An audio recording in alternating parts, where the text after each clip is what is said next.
नमस्कार, मैं जीत और आप देख रहे हैं ऑप इंडिया। 2 नवंबर 1990 का दौर था। सरयू नदी से स्नान करके गंगानगर का एक राजस्थान का कार सेवक निकलता है, आगे बढ़ता है। सड़क पे रामधुनी हो रही होती है। अचानक से गोली चलने लगती है। गोली चलते उसे गोली लगता है, वो गिरता है। गोली लगने के बाद जो उसके शरीर से रक्त निकल रहा था, उससे उस सड़क पे लिखता है सीताराम। ये सीताराम उसका नाम था, या अपने अंतिम शब्द, अंतिम क्षणों में अंतिम शब्द जो लिखना चाहता था, अपने आराध्य सीताराम भगवान को अर्पित करना चाह रहा था। ये वहाँ का संवाददाता जनसत्ता का, जो अगले दिन इस खबर को लिखता है, वो बोलता है कि मैं इसका चश्मदीद था, मैं ये समझ नहीं पाया कि वो अपना नाम लिख रहा था या अंतिम शब्द वो अपने आराध्य को डेडिकेट करना चाह रहा था, समर्पित करना चाह रहा था। और जब वो गिर रहा था, ऑलरेडी वो मरणासन्न स्थिति में था, 7 गोलियां उसकी खोपड़ी में मारी गई सीआरपीएफ के जवान के बाद। ये एक घटना भर नहीं, 2 नवंबर 1990 को जो हुआ उस पर चर्चा इसलिए आवश्यक है, और उस पर चर्चा जो मैं करने जा रहा हूँ वो अगर आपको पढ़ना है तो अजीत झा की रिपोर्ट है, ऑप इंडिया पे जाके आप पढ़ सकते हैं विस्तार में। उसके कुछ अंश में इस वीडियो में उपयोग करूँगा, और उसके बाद मैं बताऊँगा कि इन कहानियों की महत्ता क्या है। ये कहानी कितने भी हिंसक क्यों ना हो, हमें क्यों याद रखना चाहिए एक हिंदू होने के तौर पर और एक भारतीय होने के तौर पे, अगर आपको अपनी सभ्यता संस्कृति पे गौरव महसूस होता है। वो इसलिए कि जो हमारा था उसको क्लेम करने के चक्कर में उस दिन अलग अलग अकाउंट से बताया जाता है। जनसत्ता ने 40 लोगों की मृत्यु की बात लिखी, जागरण जो है उस दिन 100 लिख रहा था, और जागरण अब लिखता है कि उस दिन 400 से ज़्यादा लोग मरे थे। रिपोर्ट्स में आई थी कि सरयू लाल हो गई कार सेवकों के खून से। इससे पहले कि हम आगे बढ़ें, हमें ये जानना बहुत ज़रूरी है कि उस दिन हुआ क्या था 2 नवंबर 1990 को, जिसकी रिपोर्ट 3 तारीख को जनसत्ता में छपती है। सरयू से कार्तिक पूर्णिमा था, उसका स्नान करके 9 बजे जो है कार सेवक वहाँ से निकलते हैं। राम जन्मभूमि का जो विवादित स्थल बाद में बन जाता है, राम जन्मभूमि को क्लेम करने के लिए कार सेवक के लिए वहाँ से निकलते हैं। और जब वो निकलते हैं तो पुलिस एक घेरा बना के उन्हें रोक देती है। रोकती है तो वहीं पे बैठ जाते हैं सड़कों पे और रामधुनी करने लगती है, सीताराम सीताराम सीताराम सीताराम। रामधुनी होने लगती है, वो बैठ जाते हैं, अड़े रहते हैं कि हमें आगे बढ़ने दो, या हम यहीं पे अपना रामधुनी करते रहेंगे, हम किसी को कोई परेशानी नहीं पहुंचा रहे, कुछ भी नहीं कर रहे। रामधुनी में वो लगे हुए थे, और अचानक से पुलिस आती है और अर्धसैनिक बल के लोग आते हैं। लाठीचार्ज किया जाता है, आंसू गैस के गोले दागे जाते हैं। रामधुनी करने वाले वहीं बैठे रहे और बिना उग्र हुए, बिना कोई उत्पात मचाए वो सीताराम सीताराम जो है वो करते रहे। उसके बाद बिना किसी चेतावनी के अचानक से फायरिंग होने लगी, गोली चलाई जाती है कार सेवकों पर। गोली चलाई जाती है, और गोली ये नहीं कि हम भीड़ को तितर बितर करने के लिए कोई पैलेट्स या रबर की बुलेट्स जो है या उस तरह की चीज़ नहीं, वहाँ पे फायर होती है एक्चुअल बुलेट्स, जिससे लोग मरने लगते हैं। और यही नहीं, जैसा कि मैंने आपको बताया कि सीताराम जिसने लिखा था, राजस्थान के गंगानगर का वो कार सेवक था, उसी की तरह लोगों के पैर हाथ में तो गोलियां लगी तो लगी, सुनिश्चित कर रहा था मुलायम सिंह का शासन कि लोगों के सर में गोलियां मारी जाए। जितने कार सेवक उस दिन मरे थे उनके सरों में गोलियां लगी, गलियों में खदेड़ा गया और खदेड़ते हुए निशाना बनाया गया, उनको गोली जो है मारी। आप सोचिए कि क्या यहाँ पे मंशा सिर्फ भीड़ को तितर बितर करने की थी, या फिर मंशा यहाँ पे कुछ और थी, उसका कोई पॉलिटिकल रीज़न हो सकता है। जो वहाँ के आईजी थे, उन्होंने जो कहा है, अपने मातहत जो थे जिनके थ्रू संदेश पहुँचाया गया, उनको उन्होंने कहा कि जो है लखनऊ से आदेश है कि एक भी कार सेवक को सड़क पर बैठने ना दिया जाए। बैठने ना दिया जाए का क्या अर्थ हो सकता है? मतलब कोई शांतिपूर्वक रामधुनी करते हुए आगे बढ़ रहा है, एक भीड़ है, आप उसको नियंत्रित कीजिए।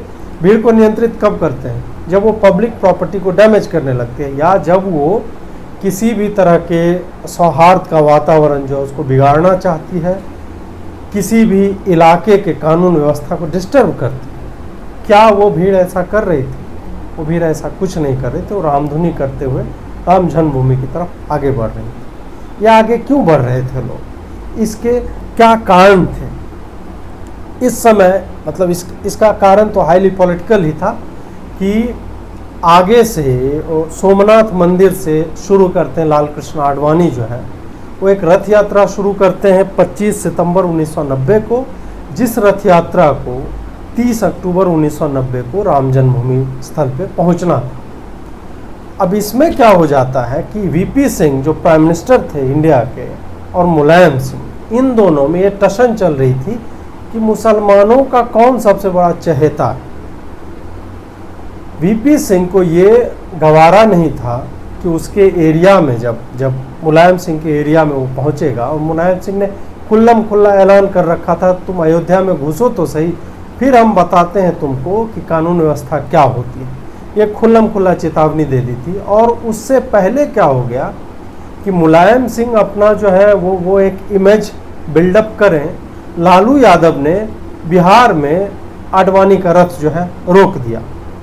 आडवाणी का रथ रोका और रातों रात लालू यादव जो है मसीहा बन जाता है मुसलमानों का। और यहाँ पे अब मुलायम को लालू से कुछ आगे करना था। लालू से कुछ आगे करने के चक्कर में मुलायम ने कार सेवकों पे गोली चलवाई, निहत्थे कार सेवकों। उस पर लिखने वाले लोग कहते हैं कि ये जलियांवाला बाग की तरह। अलग अलग अकाउंट से मैंने आपको बताया कि मरने वालों की संख्या मतलब आधिकारिक तौर पर 17 बताई गई। जनसत्ता ने 40 लिखा, जागरण ने उस समय 100 लिखा, बाद में 400 क्लेम करते हैं। और इनमें से किसी भी डेटा को, किसी भी आंकड़े को जो वहाँ पे मौजूद थे कार सेवक जो बच गए, घायल तो सैकड़ों हुए थे, जो बच गए उन्हीं घायलों में से वो बताते हैं कि ऐसा ये आंकड़े बहुत कम हैं। और ये सारे आंकड़े चाहे मीडिया के हो या आधिकारिक हो, सारे के सारे झूठे हैं। इसी दिन कोठारी बंधु को भी गोली लगी थी। राम कुमार कोठारी और शरद कोठारी जो अपने घर से चले थे कार सेवा के लिए, उन्होंने राम नाम का पट्टा बांधा हुआ था, ऊपर में जय श्री राम लिखा हुआ था और कहते हैं उसके पीछे कफन लिखा हुआ था। वो जानते थे कि वो जो करने जा रहे हैं और जहाँ वो करने जा रहे हैं वहाँ उनका जीवन जो है ख़त्म होने वाला है। और वो सर पर कफन बांध के निकलना, उस कहावत को शाब्दिक रूप में न लेकर पूरी की पूरी तरह से वो चरितार्थ कर रहे थे। और वो कफन बांध के निकले थे। और जब गोलीबारी होती है तो वो छुप जाते हैं। छुपते हैं तो उन्हें सीआरपीएफ का जवान खींच कर बाहर निकलता है, एक घर से निकालता है उन्हें। हनुमानगढ़ी से वो आगे बढ़ते थे और उनके सर में गोली मारता है। बड़े भाई को इस तरह से जाता देख छोटा भाई भी निकलता है और पुलिस से बचाने की कोशिश करता है, उसके गले में गोली मारी जाती है। दोनों भाई जो है उसी दिन बलिदान हो जाते हैं। और इन दोनों भाइयों का योगदान या उन तमाम कार सेवकों का योगदान किसी भी तरीके से आडवाणी जी से या मोदी जी से, योगी जी से कम नहीं है। ऐसे लोग ही हमें वो विश्वास दिलाते हैं कि आप लोग अपने अपने जगह से अपना अपना कार्य जो है करते रहिए। हमारा अपना कार्य क्या है?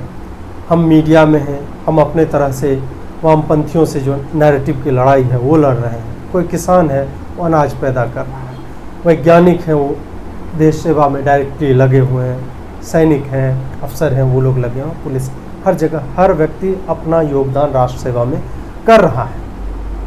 और उसी समय हमें राम मंदिर को क्लेम करना था, रिक्लेम करना था। उसके लिए राम कुमार कोठारी हो गए, शरद कोठारी हो गए, या सीताराम लिखने वाला व्यक्ति हो गया, या और सैकड़ों जो लोग इस पूरी कार सेवा से लेके फिर डिमोलिशन होता है उसके बाद से लेके अभी तक कानूनी लड़ाई हुई हो या ऐसे जो बलिदान हुए, वो सब वो लोग थे जिन्होंने कहा कि आप अगर एक्चुअल में पैदल जाकर और उस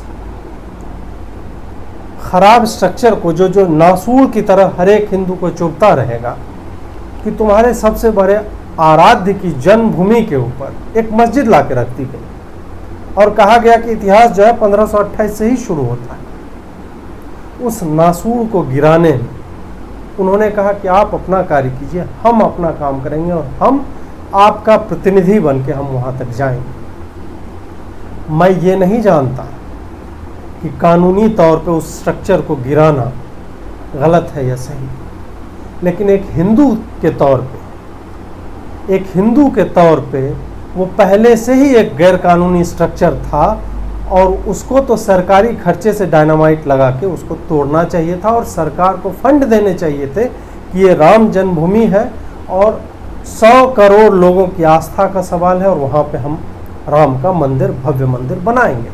हालांकि सरकार ने प्रतीकात्मक रूप से 1 रुपये दिए हैं और ये 1 रुपया कोई छोटा सिक्का नहीं है। ये 1 रुपया उस पूरे पिछले सरकारों का, वो एक तरह से भगवान राम से माफ़ी मांगने जैसा है, क्षमा याचना है कि हम एक सरकार के तौर पे हमने आपके अस्तित्व पे प्रश्न चिन्ह भी लगाए हैं। ये मैं मोदी की बात नहीं कर रहा हूँ, ये प्राइम मिनिस्टर की कुर्सी की बात कर रहा हूँ, ये सरकार के पक्ष को रखने वाले वकील की बात कर रहा हूँ, जो सरकार की बात करता है, उस संसद की बात कर रहा हूँ जिसका मुखिया जो है प्रधानमंत्री होता है। ये 1 रुपया उस पाप का प्रायश्चित है जो आपके आराध्य को जो है एक तरह से टेंट में रहने को विवश किया गया और उनके कपड़े पर जो खर्चा होता है वो किसी भी मस्जिद के जो मौलवी होते हैं, नमाज पढ़वाते हैं, उससे कम खर्चा उनको मिलता था। उस पुजारी को जो उनकी देख रेख कर रहा था, रामलला की। हम उस दौर से आगे बढ़ के आज सौभाग्यशाली हैं कि राम कुमार कोठारी हो, शरद कोठारी हो, उनकी आत्मा जहाँ भी होगी हर्षित होगी कि उनका बलिदान जो है व्यर्थ नहीं गया। वो जो राम धुनी करने बैठे थे सड़क पे लोग, जब उन पे लाठी चार्ज, जो आंसू गैस के गोले दागे गए और गोलियां चली, फिर भी वो उठे नहीं, वो राम धुनी करते रहे। उन लोगों की आत्माएं वो कह रही होंगी कि उनकी राम धुनी जारी है और वही राम धुनी योगी आदित्यनाथ ने कल कहा कि कोरोना के कारण करोड़ों श्रद्धालु जो वहाँ पे पहुँचना चाहते थे नहीं पहुँच सकते, इसलिए उन कोठारी बंधुओं को याद कीजिए, वो सीताराम लिखने वाले गंगानगर के राजस्थान के उस कार सेवक को याद कीजिए और उन हजारों कार सेवकों को याद कीजिए जिन्होंने आपको एक कंफर्टेबल पोजीशन में रखा, आपको एक आरामदायक जगह पे रखा कि आप ठीक है, आप लिखने, बोलने, पढ़ने वाले लोग हैं, आप कुछ और काम करने वाले लोग हैं। हम अपने फैक्ट्रियों की नौकरी छोड़कर, कि तय हुआ कि 2 कार सेवक यहाँ से भी गिरफ्तारी देने जाएगा, नाम नहीं दे रहा था, कोई हमारे मित्र हैं फेसबुक पे, सुभाष जी, उन्होंने लिखा कि किस तरह से उन्होंने अपने दोस्त से पूछा कि समस्या क्या है, तो बोला कि हमें जो है एक प्रतीकात्मक गिरफ्तारी देनी है कार सेवक के रूप में, तो हम क्या करें, हमारे पास नाम नहीं आ रहा है। उन्होंने कहा कि नाम लिखो, सबसे पहले मेरा नाम लिखो। उसने लिखा, फिर बोला आप अपना नाम लिखो, लिखा, और उसके बाद फिर लोगों ने देखा कि रजिस्टर पे नाम लिखा जा रहा है, तो अपने आप जाना था। उन्हें 2 या 4 आदमी चाहिए थे, हो गए 55 लोग। फिर वो लोग निकले वहाँ से और जाके पुलिस के सामने, तो पुलिस ने हाथ जोड़कर कहा कि 2 लोग को ही हम गिरफ्तार कर सकते हैं, हमारे पास जो है भर गई है जेल। तो ऐसे लोगों के लिए, ऐसे लोगों को एक तरह से श्रद्धांजलि देने के लिए, अपनी कृतज्ञता उन तक जो है पहुंचाने के लिए हमें अपने घरों में कल शाम, कल सुबह दिया जलाना चाहिए और रामचरितमानस का पाठ करना चाहिए, और ये जिन जिन से संभव है वो अवश्य करें। अब जो है बात आती है कि इन लोगों के बारे में, ये जो कार सेवक सरयू से चल रहे थे, इनके बारे में सूचना थी सरकार के पास पहले से ही, तो उन पर गोली चलाने की आवश्यकता क्यों पड़ गई? और यही मुलायम, अखिलेश, लालू, कांग्रेस और तमाम लोग जो है अचानक से अभी ये सारे लोग राम भक्त बनते जा रहे हैं। ये भी अपने अपने 2 सेंट्स जो है, चौनिया छाप जो है सलाह देते जा रहे हैं और सेकुलरिज्म की बात करते दिखते हैं। कमलनाथ ने 11 चांदी की ईंटें भेजी है और अपने घर पे आज हनुमान चालीसा का पाठ करवा रहा है। इंडियन नेशनल कांग्रेस मध्य प्रदेश के ट्विटर के प्रोफाइल पिक्चर में हनुमान जी की फोटो लगा दी है, उसके नीचे कमलनाथ बैठा हुआ है। प्रियंका गांधी वाड्रा ने, जिसकी पार्टी ने क्लेम किया कि नहीं राम का अस्तित्व तो हमें पता नहीं है कि वो थे भी कि नहीं, वो मिथक है, वो झूठ है, वो किसी कवि की कपोल कल्पना है। ये भी है। और वो भी लिखती है कि वारिस शाह क्या कहते हैं और सेकुलराइज करने की कोशिश की। मनीष तिवारी जो है एक ट्विस्टेड भजन जो गांधी ने बिगाड़ दिया था, उस भजन को रघुपति राघव राजा राम जो है उस भजन को ट्विस्टेड करके दिया, तो उसको भी काफ़ी लोगों ने याद दिलाया। ओवैसी जो है इन सब बातों को देखकर पिनक गया और बोलने लगा कि देखो अब ये लोग जो है अपना कवच उतार रहे हैं और ये लोग सही मायनों में सामने आ रहे हैं कि ये लोग मतलब इनके तरफ से अगर देखा है soft Hindutva. Soft Hindutva, soft Hindutva क्या होता है? हिंदुत्व हिंदुत्व है। हिंदुत्व का मतलब है हिंदू होना, हिंदू होने को हिंदुत्व कहते हैं। तो इसमें सॉफ्ट और माइल्ड, और ये सिगरेट थोड़ा है हिंदुत्व भाई, सॉफ्ट होगा अल्ट्रा माइल्ड होगा, नहीं। हिंदुत्व एकदम उग्र हिंदुत्व होना चाहिए। हिंदुत्व का मतलब होना चाहिए जो हमारा है हम लेंगे।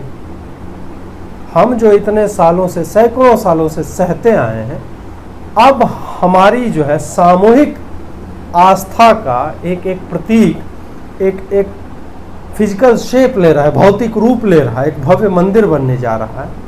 तो हमें तो सॉफ्ट वॉफ्ट नहीं, एकदम उग्र हिंदुत्व की बात करनी चाहिए। और उग्रता से मतलब हिंसा से नहीं है।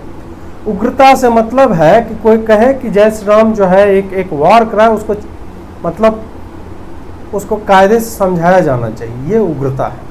उग्र का मतलब हिंसा नहीं करना है, उसको समझाओ, प्यार समझाओ। और उग्रता का मतलब ये नहीं है कि मतलब कानून व्यवस्था के लिए हम प्रॉब्लम खड़ी कर दें, नहीं। उग्रता का मतलब है कि जो हमारा है हम छोड़ेंगे नहीं, आधा इंच नहीं छोड़ेंगे। इसलिए जब कोई फैज खान जो है उसको याद आता है कि हाँ वो भी राम भक्त हो गया और वो मिट्टी लेके चलता है और उसे अयोध्या के राम जन्मभूमि के नींव में मिट्टी वो डालनी होती है, कहा भाई वो कौशल्या माता के मंदिर का नहीं चाहिए भाई। कौशल्या माता के मंदिर से कोई हिंदू मिट्टी लेके आ जाएगा? हमें, हमारे पास सारी नदियों का पानी है। हर धार्मिक स्थल के जो बड़े आस्था के केंद्र वहाँ की मिट्टी है वो जाएगी उसमें फैज खान की मिट्टी और कुछ नहीं चाहिए हमें नहीं चाहिए वो, हमें 200 किलोमीटर के दायरे में नहीं चाहिए। इसलिए नहीं चाहिए क्योंकि ये कोई सामान्य मंदिर नहीं, ये अक्षरधाम मंदिर नहीं बन रहा।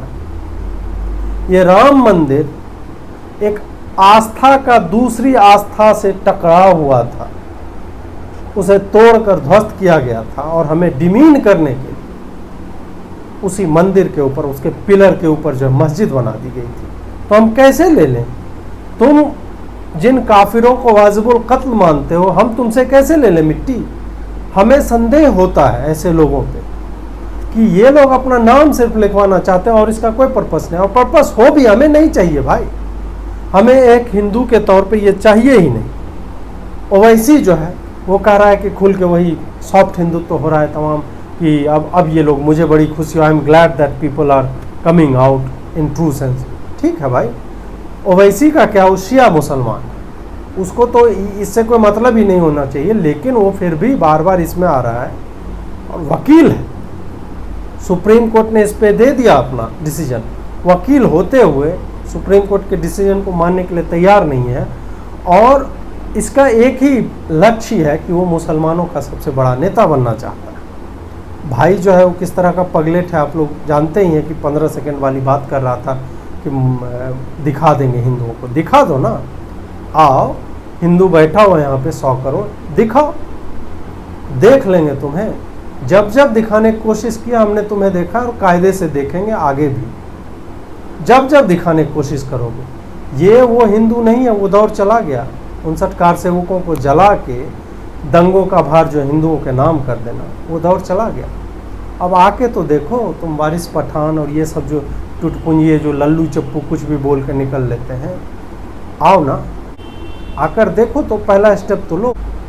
और हिंदू किसी हिंसा में नहीं विश्वास करता, बिल्कुल नहीं करता। हमने आज तक कोई हिंसा नहीं की है, हमारे ऊपर हिंसा हुई है तो आत्मरक्षा में हमने प्रतिकार किया है। और यही है उग्र हिंदुत्व।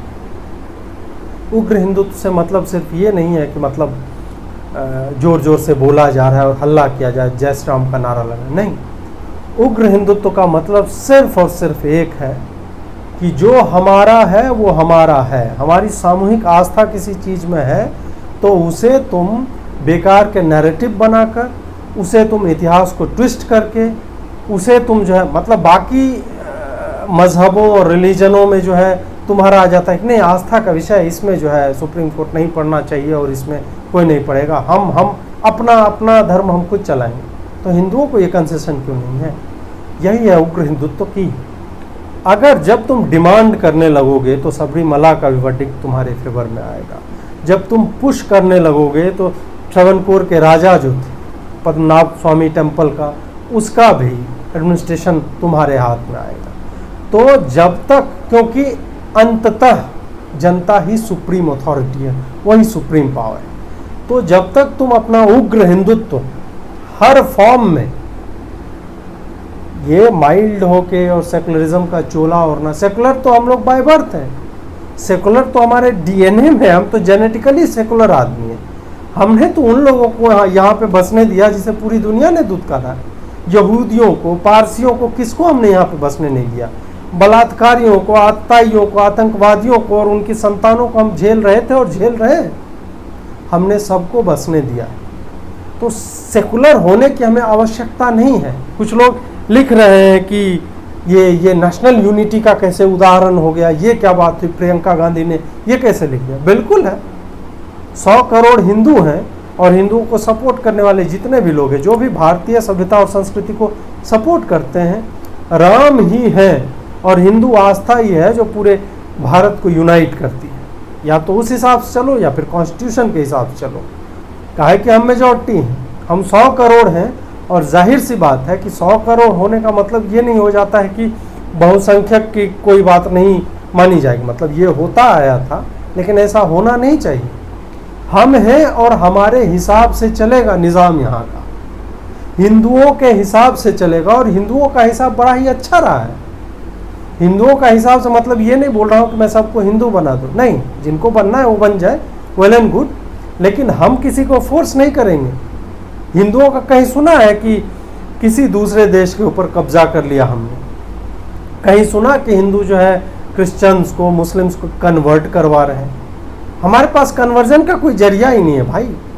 हम तो सिर्फ उन्हें वापस कर रहे हैं जो जिनके बाप दादा परदादा या उनसे ऊपर के लोग कन्वर्ट होके चले गए थे।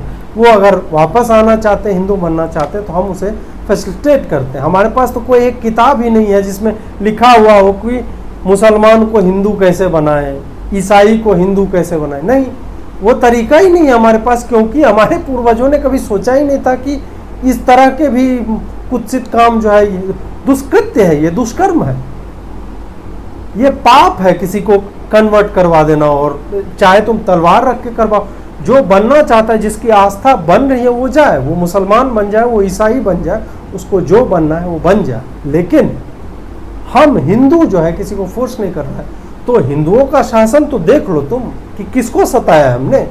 हिंदुओं का ही शासन था जब जो है यहाँ पे पारसी भी आके बसे, यहूदी भी आके बसे। किसका शासन था उस वक्त? ऐसे समयों में किस राजा ने पारसियों को रहने के लिए जगह दी थी और कहा था कि आपके 50 किलोमीटर के दायरे में कोई भी दूसरा आदमी नहीं जाएगा, आप एक तरह से संप्रभु राष्ट्र की तरह अपने आप को मेंटेन कीजिए, चलाइए, हम आपको कोई दिक्कत नहीं होने देंगे। किस आस्था ने ऐसा होने दिया है? पाकिस्तान की खबरें देखो ना, आए दिन। आज भी एक वीडियो देखा था कि 4-5 टीनेजर, वो एक ईसाई था बंदा, यंग आदमी था, 30 साल का रहा होगा, उसको बोल रहे कलमा पढ़ो। तो बुद्ध की प्रतिमा अफगानिस्तान में देख लिया, बामियान में क्या हुआ, और बुद्ध की मूर्तियां अभी जो निकल रही हैं, अभी पाकिस्तान में आप लोगों ने सुना होगा जून में किस तरह से हथौड़े से मार के तोड़ दिया गया। हमने तो किसी के न चर्च को जो है मंदिर में कन्वर्ट किया। आगे सोफिया में क्या हुआ वो जाके पता कीजिए। और प्राउडली बोल रहे हैं ग्रैंड मॉस्क जो है हमारा खुल रहा है। काहे का तुम्हारा ग्रैंड मॉस्क भाई? तो इससे पता चलता है कि ये लोग यही करते ही आए, अप्रोप्रिएशन। खुद अपने स्ट्रक्चर बना नहीं सकते, दूसरों ने कोई सुंदर स्ट्रक्चर बनाया है, बड़ा सा बनाया है, उसको ये अपना क्लेम कर लेते हैं। वो बता देते हैं नाम बदल दिया, नेम प्लेट, और ये उनका हो गया। यही काम उन्होंने राम जन्मभूमि के भी ऊपर किया था बाबर के लोगों ने। तो हम तो उसको क्लेम कर रहे हैं, रिक्लेम कर रहे हैं, वो तो हमारा ही था। एक लिखता है कि सेकुलर शुडंट सेलिब्रेट राम मंदिर। ये क्या बात हुई? मतलब सेकुलरिज्म का डेफिनेशन क्या होता है? सेकुलरिज्म का डेफिनेशन ये होता है कि हिंदुओं से तुम घृणा करो या हिंदुओं का कोई पर्व त्योहार तुम्हें शामिल ना हो, ये होता है सेकुलरिज्म।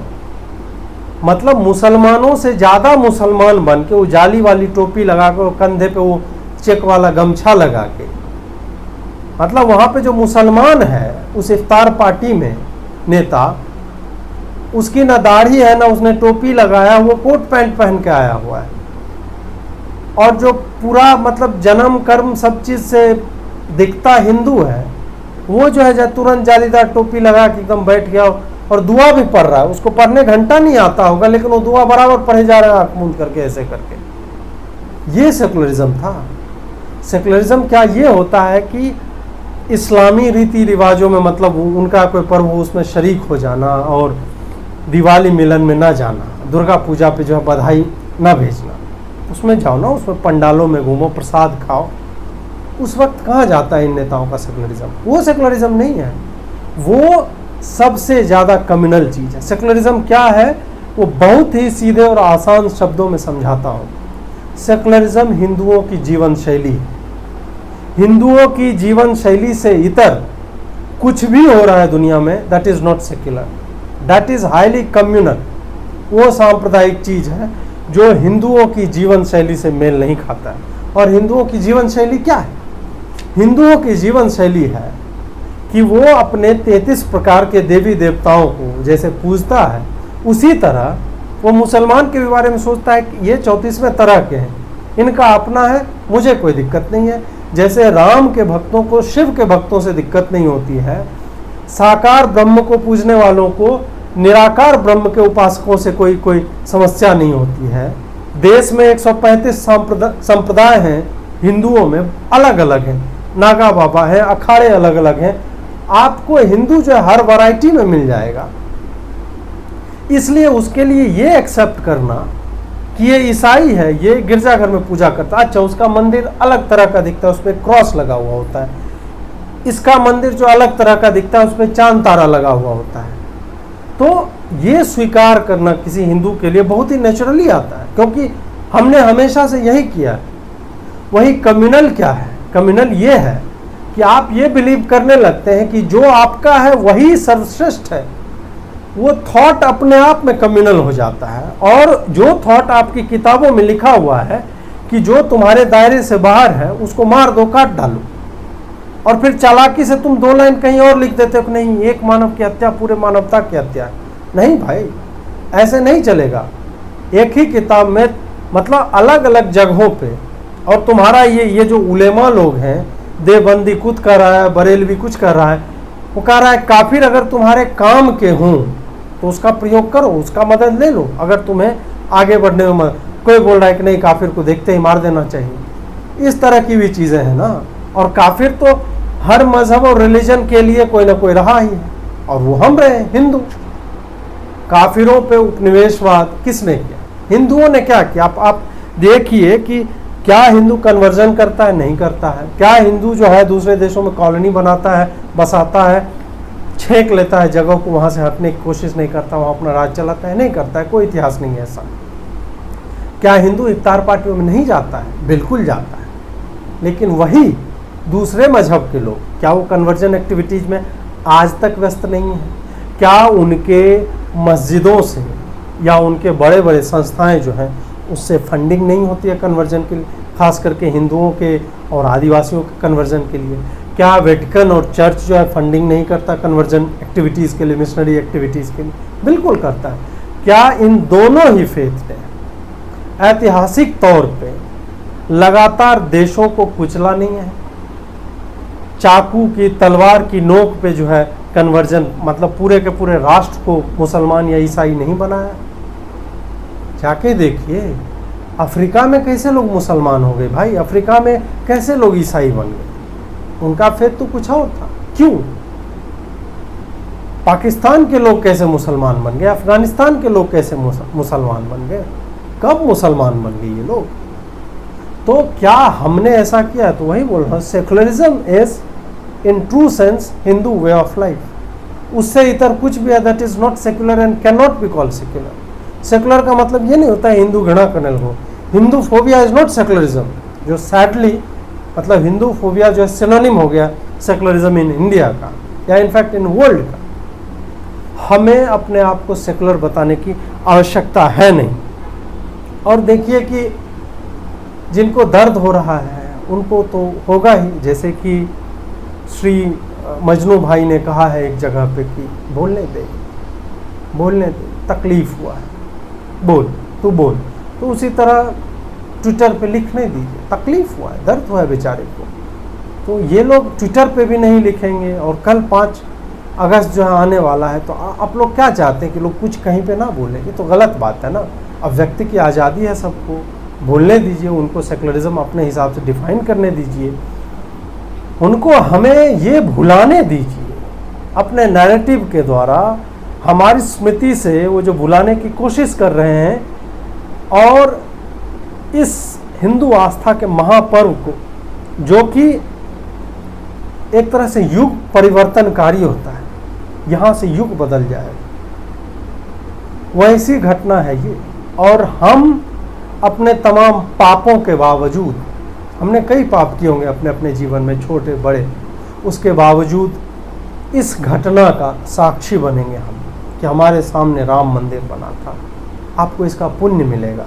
पुण्य तब मिलेगा जब आप रियलाइज़ करेंगे कि वहाँ तक पहुँचने के लिए इन 500 सालों में कितने लाख हिंदुओं ने अपना बलिदान दिया है।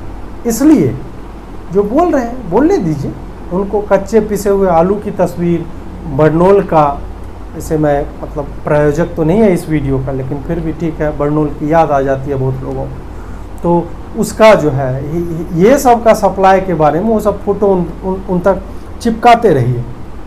और कॉलेजिया अल्पवयस्क जो है, जो फर्स्ट ईयर में है, सेकेंड ईयर में है, ये लोग काफ़ी भटक जाते हैं बेचारे।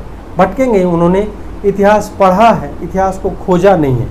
हम लोगों ने भी वही इतिहास पढ़ा था दुर्भाग्य से, जिसमें अशोक जो है युधिष्ठिर से पहले हो जाता है। रोमिला थापर जी जो गजब के उपन्यासकार हैं, उनके उपन्यास जो है, फिक्शन जो है, उसको इतिहास के रूप में अभी तक हमें बच्चों को पढ़ाया जाता रहा है।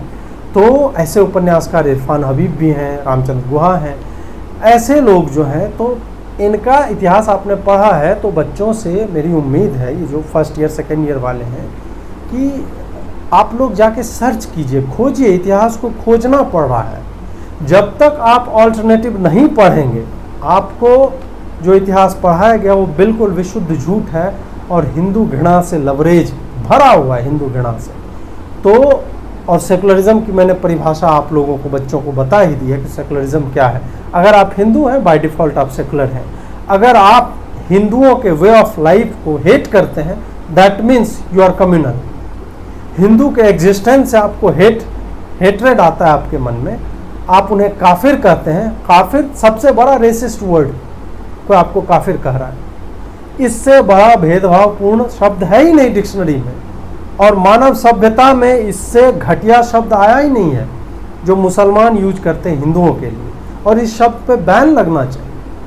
जैसे ब्लैक लाइव्स मैटर की बात आती है ना, कि ब्लैक लिस्ट को बोला जा रहा है कि डिनाई लिस्ट लिखो, वाइट लिस्ट को बोला जा रहा है अलाउ लिस्ट लिखो। इस तरह की पॉलिटिकली करेक्ट बातें जो होती हैं, उसी तरह काफिर शब्द बोलने पे, जैसे निगर शब्द बोलने पे अमेरिका में सज़ा होती है, काफिर शब्द बोलने पे सज़ा होनी चाहिए और 10-15 साल की सज़ा होनी चाहिए।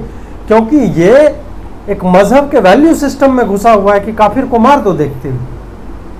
ऐसा लोग सोचते हैं, तभी तो दिल्ली में इतनी गहन प्लानिंग चल रही थी कैसे किसको मारना है। तो काफिर शब्द को, इसके लिए भी हमें एक मुहिम चलानी होगी और एक रेजोल्यूशन हमारे संसदों में और हमारी जितने लेजिस्लेचर से विधायिकाएं हैं, हर राज्य में ये रेजोल्यूशन पास होना चाहिए। काफिर शब्द का कोई भी प्रयोग करे, लिखित मौखिक या वो सोचे भी, और हमें पता चल जाए कि वो सोच रहा है, तो उसको जो है जेल में डाला जाना चाहिए। क्योंकि वो आदमी फंडामेंटली जो है भेदभाव कर रहा है, वो डिस्क्रिमिनेटरी है इन नेचर। उसकी प्रवृत्ति और प्रकृति दोनों ही जो है भेदभाव से भरी हुई।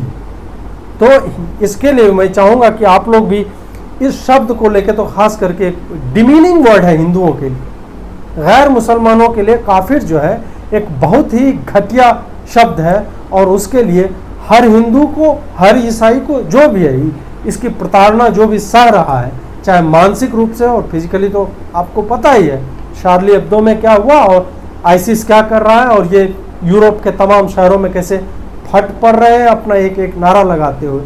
तो इस शब्द को बैन करना चाहिए। इस शब्द को जो है जैसे जर्मनी में वो क्रिकेट जो स्वास्तिक को इन्होंने अप्रोप्रिएट करके बैन कर दिया, नाजियों के साथ जो सलूक होता है उसी तरह का सलूक उन लोगों के साथ होना चाहिए जो काफिर शब्द का प्रयोग करते हैं, चाहे वो अपने लोगों के बीच कर रहे हो या पब्लिक में कर रहे हो या किसी पब्लिक प्लेटफॉर्म पे लिख रहे हो। तो ये जो है इस पर पूरी तरह से प्रतिबंध लगना चाहिए। अब जो है अंतिम में कल क्या होगा मैं उसके बारे में बताना चाह रहा हूँ, छोटा सा है। कल मैं और मेरे एक सहयोगी हमारे ही ऑफ इंडिया के डिप्टी न्यूज़ एडिटर हैं अजीत झा, हम दोनों लगभग 1 घंटे से हो सकता है ज़्यादा भी चला जाए, हम आप लोगों के लिए, ये तो मैंने सिर्फ आपको एक किस्सा सुनाया, ये जो सीताराम लिखने वाले व्यक्ति थे, हम अयोध्या की पूरी टाइमलाइन कहाँ से ये शुरू होता है, क्या क्या होता है, इसके तमाम पहलुओं पे बात करें, कौन कौन वो बड़ी बड़ी घटनाएं क्या क्या थी, इसका पॉलिटिकल रेमिफिकेशंस क्या हुआ, इसका सामाजिक दुष्प्रभाव या प्रभाव क्या पड़ता है, भाजपा ने इसके लिए क्या किया, कार सेवकों ने इसके लिए क्या किया, 1992 में क्या हुआ, कैसे के मोहम्मद के आने से जो है पूरा का पूरा मामला पलट जाता है, फिर 89 में कैसे वामपंथी इतिहासकार जो है मुसलमानों को विश्वास दिला देते हैं कि तुम्हें जो है तुम्हारे वर्डिक्ट जो है तुम्हारे फेवर में आने वाला है।